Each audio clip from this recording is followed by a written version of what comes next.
Agradecemos ya la presencia de la licenciada Silvia Salgado, asambleísta por Imbabura. Con ella vamos a conversar al respecto del proyecto de ley nacional de registro de violadores y de algunos proyectos que se tienen en marcha dentro de la Asamblea Nacional. Asambleísta, bienvenida, buenos días. Gracias. Este proyecto de ley, me refiero al registro de violadores, fue presentado por la Comisión de Justicia y Estructura del Estado, ya pasó el primer debate dentro de la Asamblea Nacional y usted está proponiendo el hecho de que se cambie la denominación de este proyecto de ley, pero también su cobertura. ¿A qué se refiere este cambio?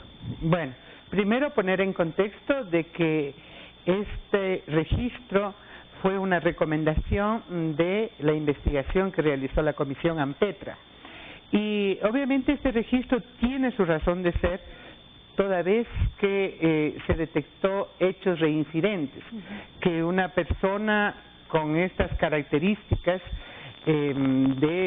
psicológicas especialmente, tiene un campo muy restrictivo para su rehabilitación, por lo tanto es propicio a la reincidencia. Entonces lo que se trata es de tener un registro que como un instrumento que impulse una política pública de prevención, que una persona que haya sido sentenciada, es decir, o sea, que haya tenido posibilidad de defenderse, de mostrar su inocencia y que a pesar de ello fue sentenciado por encontrarse culpable, estas personas no vuelvan a trabajar con niños, niñas y adolescentes. Nosotros tenemos como referencia el funcionamiento de estos registros como mecanismos de prevención en otros países. Nosotros también tenemos la información que ha sistematizado la propia Comisión AMPETRA cuando investigó, es respecto de que existen inclusive seguimiento a personas que fueron sentenciadas en otros países y que en el Ecuador vienen de profesores de inglés, instituciones educativas, por ejemplo. Entonces necesitamos inclusive establecer una información que nos permita tener a nivel de cooperación internacional. No, porque no puede ser justo que estas personas no tengan posibilidad de trabajar en otros países, sin embargo vengan al nuestro. Y en otros casos, o sea, de que existiendo personas que fueron sentenciadas, la rehabilitación es muy restringida y por lo tanto sean reincidentes y tengan la posibilidad de tener otras víctimas. O sea, es un instrumento de prevención en el ámbito educativo. Yo he propuesto que también se incluya en el ámbito deportivo y en el ámbito cultural, que es también donde se tiene contacto con las niñas, niños y adolescentes. Dentro de este proyecto, ¿qué institución será la encargada de realizar este registro? Bueno, está en debate algunos temas, ¿no? Primero el nombre, que no se llame registro de violadores, sino registro de personas sentenciadas, ¿no? Porque el propósito y la finalidad es reducir la capacidad o el ámbito que tengan, la libertad que tengan estas personas con estas características de tener contacto con los niños. Pero también, o sea, este registro lo que trata es de determinar un ámbito de aplicación en el sistema educativo, en el tema deportivo, en el tema de la cultura, pero no llega al ámbito familiar, en donde cerca del 80% se da el abuso y la violación. Por lo tanto, este es un instrumento muy puntual para ese ámbito, para prohibir el que un sentenciado, inclusive después de cumplir su condena, opte o sea contratado, ¿no?, por una institución educativa, pública, privada. Porque de hecho, o sea, hay que prevenir. Puede trabajar en cualquier otra actividad, sí, pero en el ámbito educativo, o sea, del contacto con niños, cerca de los niños, hay que evitarlo. Entonces se trata de un tema preventivo, aunque nos preocupa el hecho, por ejemplo, de que este registro no está dando respuestas acerca del 80% de casos que se den en el ámbito de la familia. Por ejemplo, cuando el violador, el abusador, es un miembro de la familia, luego de la condena regresará a su casa. Entonces, mire, no está solucionado. Por eso es que nosotros planteamos más bien una reforma también al Código Orgánico de la Niñez y Adolescencia, el CONA, en donde se estructura todo un sistema de prevención y de protección de los derechos de los niños. en donde se trata el tema de las adopciones, el tema de pensiones y alimentos, pero también se trata sobre el tema de la tenencia de los hijos cuando suceden estos casos. Cuando suceden estos casos, el niño, antes que condenarlo a vivir de manera permanente con un abusador, tiene que ser separado el niño. Entonces, todo eso está pendiente. Este registro, repito, no soluciona todo y, sin embargo, ¿no es cierto?, hay que entrarlo al debate porque está propuesto por la Comisión y nosotros estamos preocupados por la decisión, sea que administre esta información el Consejo de la Judicatura, que es de donde se origina la información, porque son los jueces los que sentencian, o el propio Ministerio del Interior, porque se trataría de un tema de seguridad. Entonces, está en debate esto, no es el hecho un poco de decidir lo uno o lo otro, sino de establecer un nivel de aplicabilidad de la ley, porque al momento no existe ni siquiera recursos, o sea, para crear profesionales especializados en los temas. Peor, en este momento se aduce crisis, se aduce medidas de ajuste, austeridad, y tendríamos que tener otro sistema, ¿no?, una plataforma informática en el Ministerio del Interior, otra en el Consejo de la Judicatura para hacer el seguimiento de esto. Las sentencias o las personas que son sentenciadas, esa información es pública.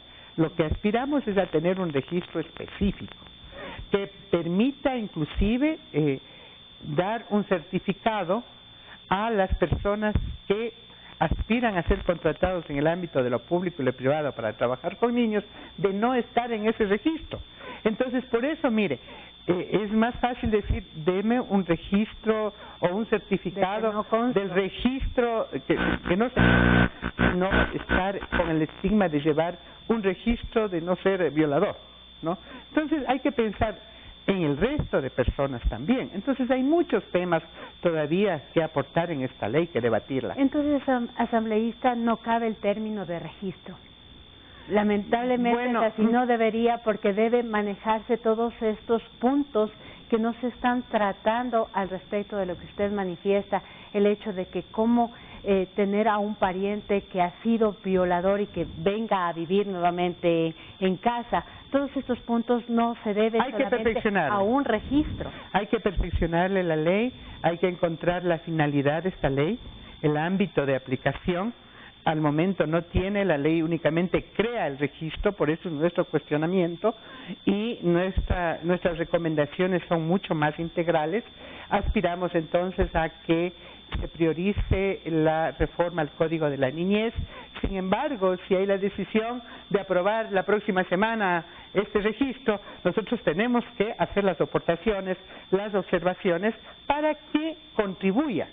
No estoy negando la utilidad que puede tener. En otros países existe, pero hay que buscar la aplicación que sea ágil, que no implique otra tramitología o que no implique un problema a la ciudadanía, a los que nada tenemos que ver en estos temas. Entonces, por de pronto identificar a la víctima, todos el resto de la sociedad somos estigmatizados.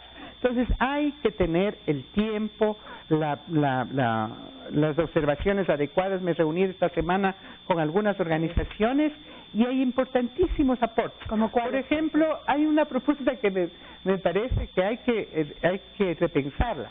Dice, no puede ser un registro solamente de sentenciados, tiene que ser un registro de procesados y sentenciados, porque hay que evitar darle el mayor tiempo al abusador, porque se puede evitar inclusive en procesos que duran 1 año, 2 años, a nivel jurisdiccional. En 2 años ya hay más víctimas de los violadores. Entonces, mire usted, o sea, y esto le dicen las víctimas, y esto le dicen con hechos. Sí, entonces, esos registros, si es que no son sentenciados, tienen que guardar confidencialidad, porque también el derecho legítimo a la inocencia de las personas se vería vulnerado. Supongamos que después de 2 años, esa persona sale inocente.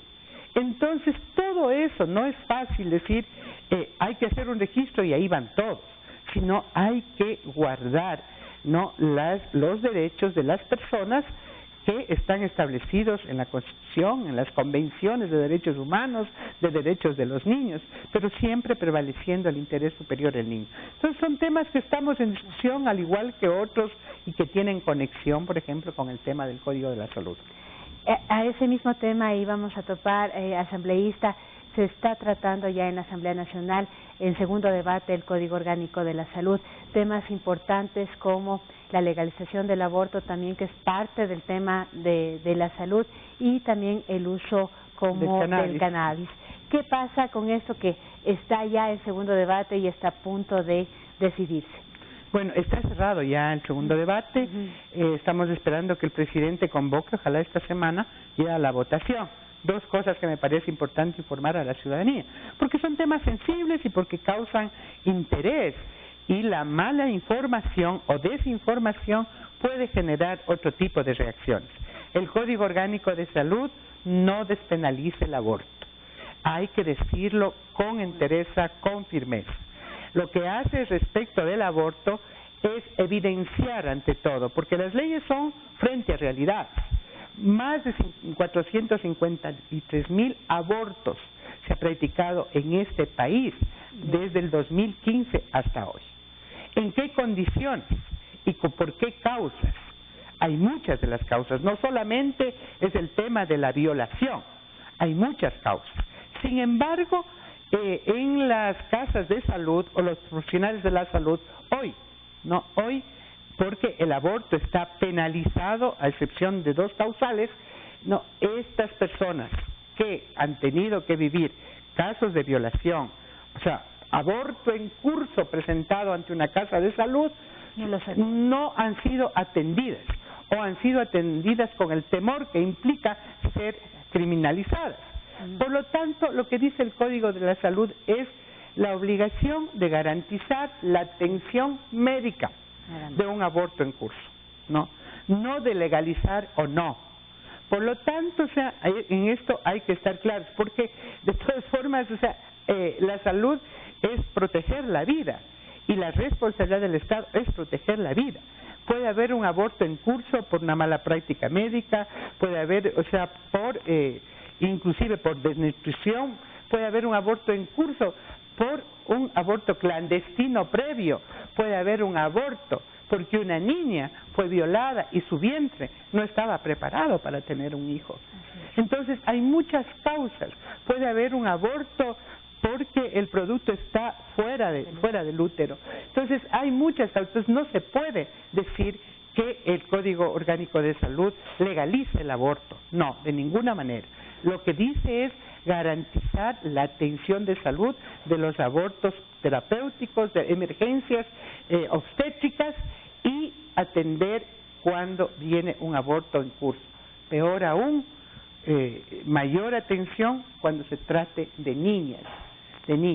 Los abortos, lastimosamente, hay un gran porcentaje que se suceden en niñas de menores de 14 años. Y tiene una explicación.